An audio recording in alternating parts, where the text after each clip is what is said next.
Hello and welcome back to the Shadower. Been on a break lately because I was kind of sick last week, but I'm here to shadow a friend of mine. Man, I feel a little underdressed. Don't overthink it too much. Good to see you, man. Yeah, how you doing? That's a sweet setup you got there, man. Oh, so you just have meetings with people a lot? Yeah, this is where we have meetings. We have little pep rallies per se with the agents. We try to do as many deals within the company with one another. So we talk a lot here. Or if I bring a client in that has a need, like, hey, I need to find a second restaurant location, or I need to buy an office condo for my growing business. We just sit down, we look at the computer. It's kind of like just hop on Google Earth and see what's out there. But yeah, it's kind of fun. Oh, nice. So how did you end up getting into this job? You know what? When I was like 16 years old, my dad gave me a book, Rich Dad Poor Dad. It's very common. Oh yeah, I've seen that. Just most people have, and I highly recommend it if you haven't read it. Anyone watching, but it just kind of created this mentality in my mind that I want to be smart with my money. I want to learn how to invest. I want to increase my cash flow to get out of the rat race, is how he puts it. Yeah. And so at a very young age, my dad maybe assumed that I understood this book super well, and was like, we need to save money, and when you come back from your mission, let's buy a building. And I'm like, whoa, slow down, Pops. Like I can hardly afford my nice computer, to play my video games. But it's crazy. So I went on an LDS mission. I came back, and that's kind of when I was juggling what I wanted to do with my life. I was at UVU. I was considering going to computer science kind of stuff, maybe information systems technology kind of a field. And I kind of realized that I wasn't really smart enough. Is that the right word? That's kind of downplaying me a bit, but I'm just being honest with you. Anyway, long story short, I got married, I started a family, and I kind of realized, crap, well, I need to start making money. Like, what am I going to do? And that's when my dad said, I've been trying to prep you to do real estate for quite some time. Just come try it out. You'd be good at it. You're good at talking to people, and yeah, sure.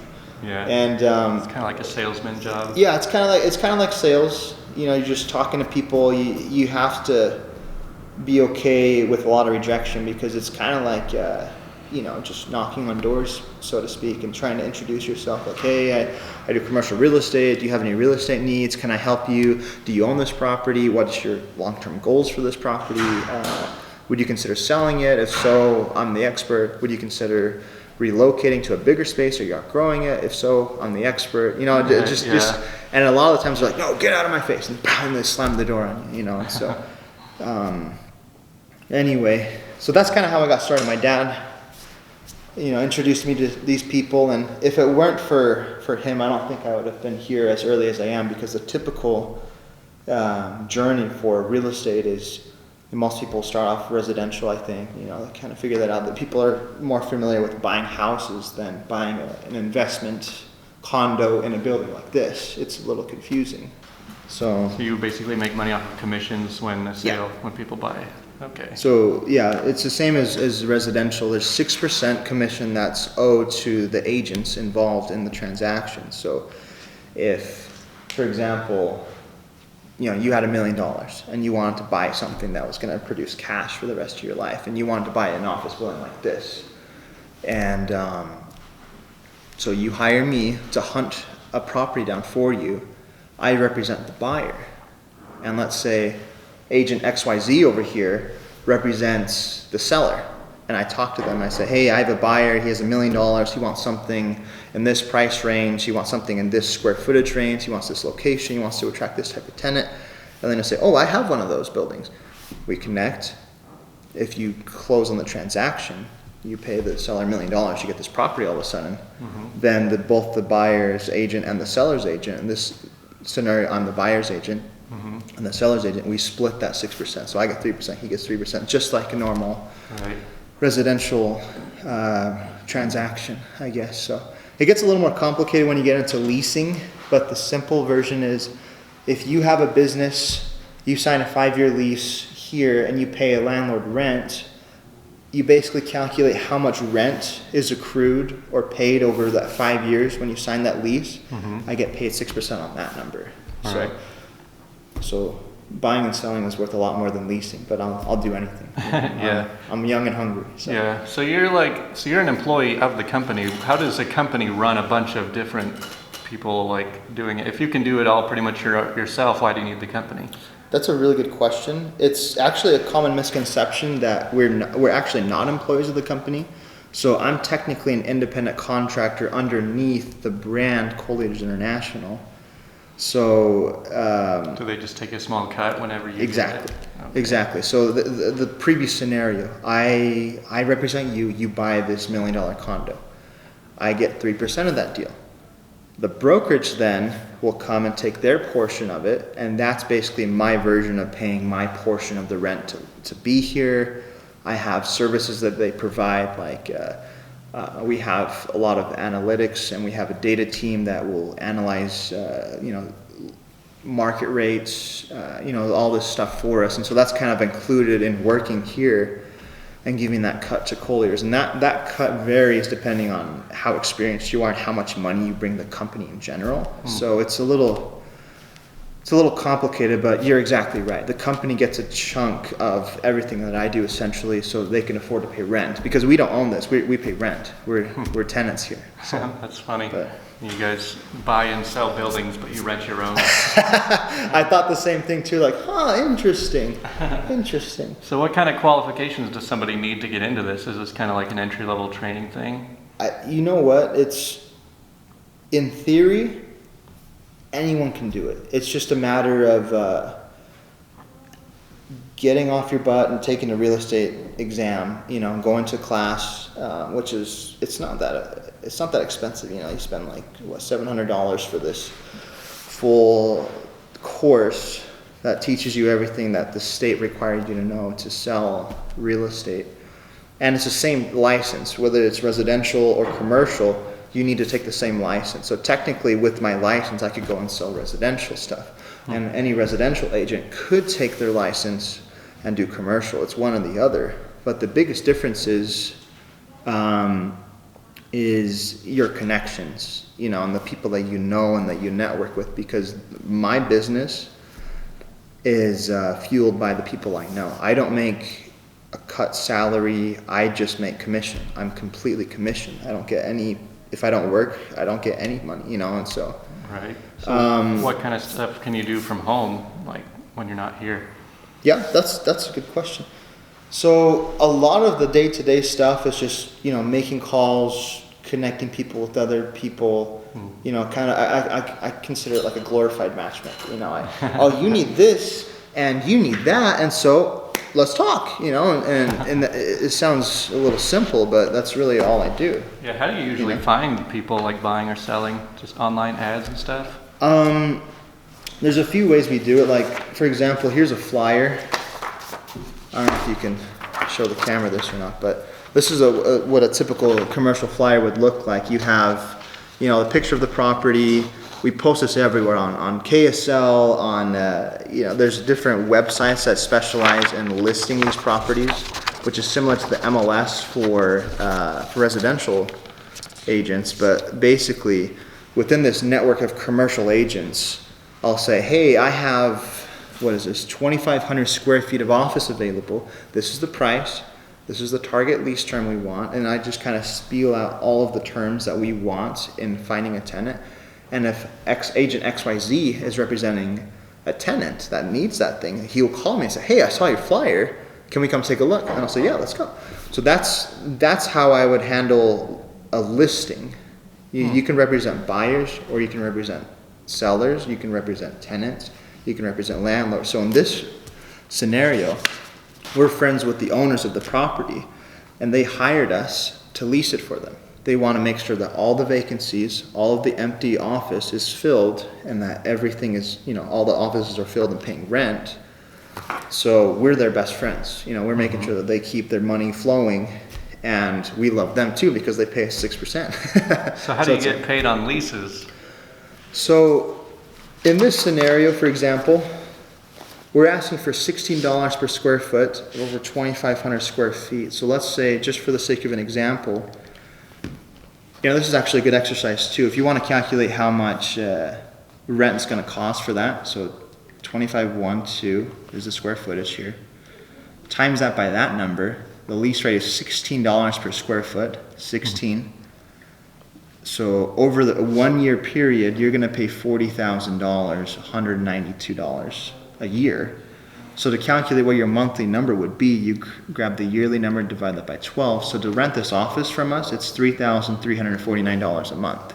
Okay. So that's pretty competitive for Lehigh, But the way I calculate what I'm going to get paid is I get that same number, $40,192 for 1 year, and if they sign a 5-year lease, I times that number by 5 now. So I basically made the landlord $200,000, $960 over 5 years. And so I get 6% of that. Oh, wow. Because I help him. I said, hey, I'm guaranteeing you, because when you sign a lease agreement, you're legally obligated to pay rent for the next 5 years for that amount. So technically, I'm guaranteeing him $200,000 by doing this deal, and so he pays me 6% off that $200,000, if that makes sense. So yeah. It's it sounds easier than it probably is to find the tenants and to make deals happen and have these relationships. And I've been very fortunate to kind of lean on my dad's success. He's been doing this for 20 years, and he just knows everyone, and so I'm very grateful for that. But going back to your original question, what I would recommend to anyone, that wants to get into this, the entry level stuff, is just don't be afraid to get out there and to get doors slammed in your face. Don't be afraid of rejection. Just go out there, knock on as many doors as you can, be presentable to everyone, come across as professional to anyone, because you don't know, this guy from that guy could be a mega millionaire, but he dresses very comfortably. So you would assume that maybe he doesn't have money, but you'd be nice to the guy because maybe he'll want business. Maybe he does have commercial real estate needs. Or this guy, just be friends to everyone. Just don't be afraid of rejection. Right. So we have, most of these offices are for agents. We have the conference room, we have a little conference room here, another smaller conference room here. And then, along this east wall, it's just lots of different agents that are doing their own deals, investments, warehouse, retail, office. There's a little break room. That office building that I showed you that flyer for, Cooper's Hollow, we can go take a look at that. I have the key in my pocket. Oh, sweet. And let me show you my office before we head out. So this is our office right here. That's my dad's setup. So like I said, I work with my dad. Right. That's my desk right there, and that's Courtney, our little assistant here. I'll ask her. Courtney is basically the brains behind everything that happens here. She's incredible at architecture and finding stuff, and just there's a lot of behind the scenes work behind all these deals. Like the leases and submitting it to the right people and getting signatures from here and there and blah blah blah. And she just makes it all run super smooth, so we're really grateful for her. But this is my messy desk. Just looking at flyers all day, every day, thinking of different clients and different needs. And we're trying to buy this for a food truck kind of use. We think it'd be good to. This is a garden area. We want to put food trucks underneath here. And then, have customers come park here and make this into like a little commissary kitchen so that people that have the food trucks can prepare their food there. So we're trying to buy it with that intention. It's just finding people with creative needs and trying to satisfy them. Again, the glorified matchmaker that I told you about. But that's what I do here all day, every day. Just look at property. And the interesting thing is that in the Utah County market, Colliers International, this company, we control probably 85% of all of the transactions that happen in all of Utah County. Holy cow. That a lot has to do with just our dominating presence and how good of a service we provide. Who wouldn't want the best company to help them with their real estate needs?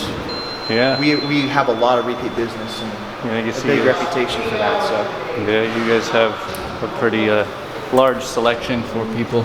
Yeah, a very common name in my industry is Brandon Fugel. He is a part owner in the company, and if you hop on I-15 you'll see all those blue signs across I-15. That has Brandon Fugal, Brandon Fugal. He's just, again, everywhere, dominating the market. And so it's fun to work with people on that level.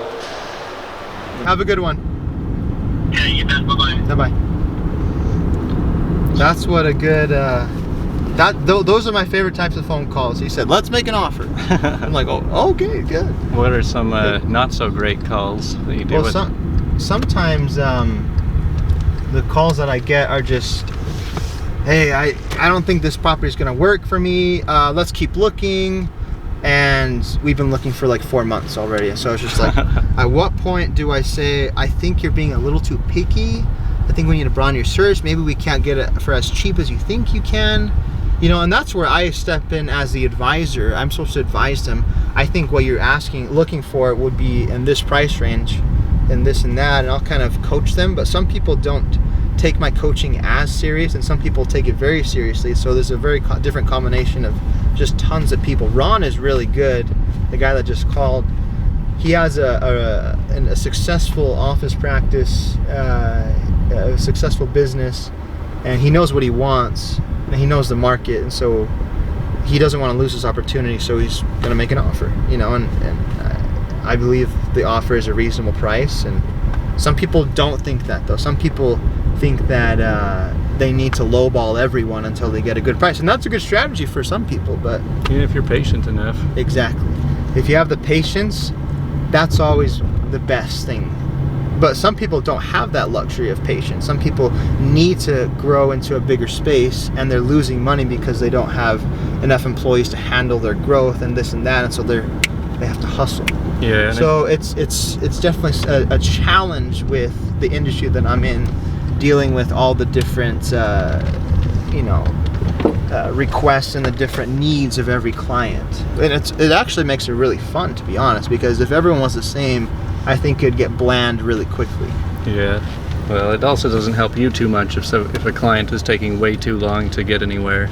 And I've had to tell clients, unfortunately, you know, I've given you what you've needed, and you're not taking my advice. And there are people out there that do want to take my advice, and I have to give them my attention, unfortunately. And I wish you the best of luck. Let's part friends, and I'll shake their hand, and I'll say, you know, try to looking around. Maybe you can hire another agent, but you know, I need to provide for my family, you know. So Have you looked at this one yet? yeah, oh yeah, I've been in this building many times. If you look right here, let's say we just signed a lease with the next tenant. I don't know if the camera can see through the glass really well, but they're doing a remodel to have a new type of office in there. So that's the next phase. You sign a lease, you remodel the space, and then you operate. We have lots of different types of tenants. We have a chiropractor, we have physical therapy. This is a professional marketing firm right here. Yeah. It's just the vacant So one. this is the vacant space. So typically on a tour, I would say, this is this vacant space. Come on in and see if you like it. And kind of salesman-y type, you know, comes out of me. Well, you don't need to sell this place to me. Oh, it's beautiful. It really is. Well, It's yeah. not that pretty right now, but It's pretty big. yeah, it's, you know, like I said, 2,500 square feet. You know, in a typical tour, I'll say, you know, things like if you put your hallway here, you can have offices all along this wall. You can have a nice conference room in this corner with beautiful views of I-15 and Lehigh in the heart of the industry of Utah County, but also close enough to all the restaurants and Costco that you can go get a $1.50 hot dog if you want, you know, or go wherever you want for lunch. And so it's like, wow, that's impressive. Oh, and look at all this parking. You know, it's just, that's kind of the salesman type, you know, that comes out when you're actually on tour trying to advertise your listing, which is what this is. How often do office buildings actually get sold as opposed to leased? Most of the time it's for lease. Most landlords, well, actually, that's a good question. It depends on the market. Right now, this market is really strong. The economy is really strong. There's not a lot of people that have a desire to sell office because it's so easy to keep them rented, and they're rented for so much that a lot of people think it's stupid to sell right now because it's so easy to make money if you own property now. Whereas if the economy starts to go down inevitably, which it always does, you know, every for 7 years or whatever the number is, average, it's more likely that properties will become available to sell when the economy goes down, because it's harder to lease it, or maybe people can't afford the increase in interest rates in their financing when they have to make their mortgage payment on a property like this. And so there's lots of variation. Right now, there's definitely more leasing than buying, but maybe 4 years down the road from today, there might be more buying than leasing. That actually happens. So, oh yeah. I will see Good to you man. later. Have a good one. See you later. Yeah. All right, he was way too good at that. He's been watching my videos too much. Well, that was Richard. I hope anyone looking into real estate investment or real estate agent got something out of this. So thanks for watching.